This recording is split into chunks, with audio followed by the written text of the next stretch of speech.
Sending images in Character AI is a simple process that enhances interactions with the AI characters. To start, open the chat with the character you want to share an image with.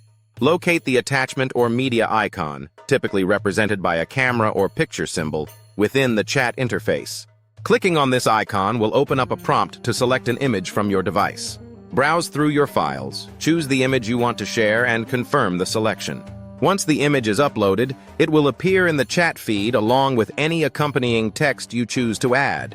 You can write a message to provide context or further enhance the AI's response. After sending, the AI character will analyze the image and respond based on its programmed understanding of visual content.